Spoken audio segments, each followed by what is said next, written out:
سلام، مهمان داریم، مهمان ویژه در تاکشو حسن علیوندی، مردی ناماشنا که بیش از 30 سال قریب به 40 سال بهترین گوینده صدا و سیما بودن. جناب آقای حیاتی، خیلی خوش آمدید. سلام از شما حضورتون. ممنونم آقای ریوندی، خیلی متشکرم از لطفتون. سلام عرض می‌کنم خدمت شما بینندگان و مخاطبان عزیز. آقای حیاتی، چند سال دیگه اگر شما در رسانه میموندین و گوینده خبر بودین، اسمتون در کتاب رکورد گینس جهان ثبت میشد.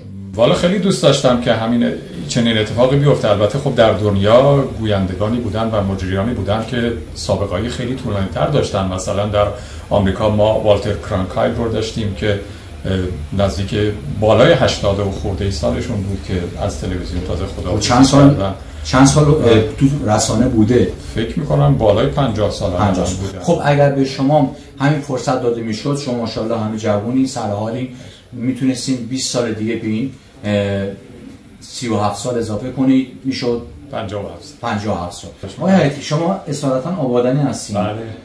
آقای حیاتی آبادانی هستن. آبادانی ها عینک ریبن میذاره. البته خود آبادانی‌ها میگن ریبون. و اینو خدمت شما هستم آقای حیاتی. آبادانی‌ها چند تا خصلت داره. این عینک ریبن یا ریبونی که شما میگید یه عینکی بسیار برند معروف و گرون قیمت تو دنیا هست و اکثر آبادانی دارن. برزیل قبل از این که قاره‌ها شکل بگیره قسمتی از شهر زیبای آبادان بود. اما خب به مرور زمان که جهان شکل گرفت، برزیل رفت به آمریکای جنوبی. برزیلیا لجبازی نکنید، پاشید بیاید به وطن خودتون آبادان، فوتبال رو تو آبادان بازی کنید و فوتبال از آبادانی یاد بگیرید. تو آبادان چون شهر خاصی است، نخبگانی مثل آقای حیاتی اومدن که نفر اول گویندگی و خبر ایران هستن.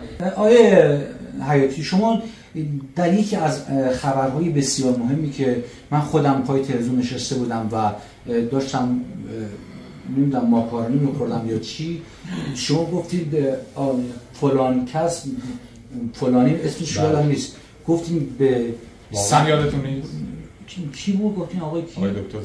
آقای دکتر ظریف به سفر قطر کرد. به سفر قطر. یعنی من ماکارونی که اینجا یه سرش تو دهنم بود، یه سرش تو رودم بود. من نمیتونستم نفس بگیرم.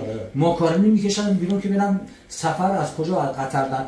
شما با این کارتون دنیا رو تکون داده. خدا میدونه آقای حیاتی، من وقتی این کلیپ شما رو تو سالن مختلف به صورت استندآپ کمدی میگفتم، به صورت طنز میگفتم، سالن منفجر میشه از خنده و مردم اعلام کردن مردم خبر ندارید از زمانی که آقای حیاتی فرمودن آقای ظریف به سفر قطر کرد، قطر شد قطب جهانگردی جهان. شما نمیدونید چیکار کرد. اینقدر جهانگرد از کشورهای آمریکا، کانادا، جام جهانی فوتبال اونجا برگزار شد. جام جهانی فوتبال اونجا برگزار شد.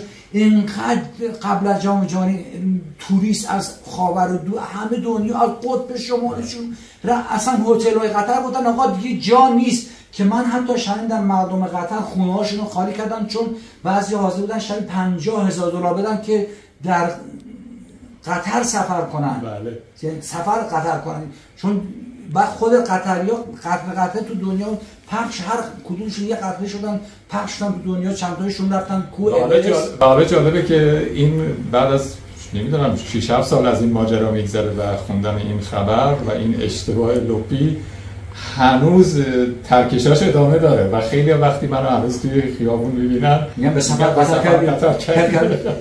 شما یه سفر به قطر بکن، به نظر همین قائله میخوابونه. خیلی از قطری ها به صورت قطره‌وار در دنیا پراکنده شدن، خونه‌هاشو دادن به توریستا، چند تایشون رفتن اورست، فکر کردن الکیه که وسط راه اینا چون تو گرما بودن نمی‌دونستن اونجا چقدر سرده، اینا بدناشون توی بلورای یخ الان مونده. کوهنوردا که میرن اونجا یه جاذبه توریستی درست شده، حدود چند صد هزار قطری به صورت یخزده توی حالتهای. ولی خب بزرگترین اتفاقی که بعد از خبر سفر قطر کرد همون برگزاری جام جهانی فوتبال در قطر. چه کرده شما با قطر؟ قطر اصلا یکی از کشورهای کوچیک حاشیه خلیج فارس، اما شما کاری کردین که این کشور کوچیک یه قطره بود، قطره رو دریا اقیانوس کردی. خب باید توصیه بر بنده داشته باشید اختیار دارید شما روش کنید. خواهش میکنم شما خودتون بزرگواری در زمینه کاری خودتون چون بیرون از اونجا داشتید میگفتید که ببخشید من شوخی میکنم. گفتم اتفاقا شما باید شوخی کنید، اگر شوخی نکنید چه کار میکنید؟ همونطور که من نمیتونم شوخی کنم و این موهبت در خداوند در من قرار نداده که بتونم آدم شوخ و طنازی باشم، خداوند این موهبت رو در اختیار شما قرار داده و شما باید شوخی کنید، مردم رو بخندونید و البته در اون خندوندنهای خودتون باید مسائل و مشکلات اجتماعی هم گفته بشه. یعنی مردم اسلوب ما همین مشکلات زیادی دارن، مسائل دارن و این گفته های مردم رو باید با زبان طنزتون به کسانی که در رأس قدرت هستن و توانایی کار دارن و حالا به دلایلی یا کمکاری میکنن یا نمیکنن بکنن و خدمت کردن به مردم خودش بزرگترین افتخاره. بله یعنی این خدا قسمت هر کسی نمیکنه. من همیشه آرزو میکردم خداوند به من یک قدرتی بده، مثلا بتونم به یک وسیله خدمتگزار مردم باشم. البته خب این که بودی 37 سال عرصه تلویزیون رو داده بود، منتها عرصه چیز رو من میگم که بتونم خدمت بهتر و بیشتری به مردم بکنم. خب من الان یه سوالی دارم، آیا شما بعد از اینکه از رسانه خداحافظی کردین به ذهنتون نگنجیده یا از ذهنتون خطور نکرده که یه آکادمی بزنید و جوانهایی که مستعد هستن رو تست ازشون بگیرید و به اونها تکنیک های فن بیان، گویندگی و خبر و سخنوری رو بهشون آموزش بدید؟ چرا؟ خب خیلی هم پیشنهاد شده، خیلی از جاهای مختلف مؤسسات مختلف با من تماس گرفتن و خواستن که من این کار رو انجام بدم. ولی یکی از دغدغه‌های اصلی من همیشه این بوده، خب کسانی که میان این آموزش رو میبینن عرصه کاریشون کجا خواهد بود؟ آیا میدان کاری ما داریم که این جوانایی که میان فارغ التحصیل میشن چیزی رو یاد میگن، تجربه‌ای میاندوزن، حالا از طریق آدمایی که سالها کار کردن در رسانه و میتونن این تجربیات رو در اختیارشون بذارن. بله. بعد جایی هست که برن اینها هست. من خدمتتون عرض میکنم، ببینید الان اگر هست به من خود من معرفی کنید من برم کار بکنم. ببخشید ایشون یه چیزی دارم میگن که توضیح واضحات من در چندین سمیناری که برای شرکت‌های معتبر تهران و ایران بوده، من دیدم آقای حیاتی مجری اونجا بودن.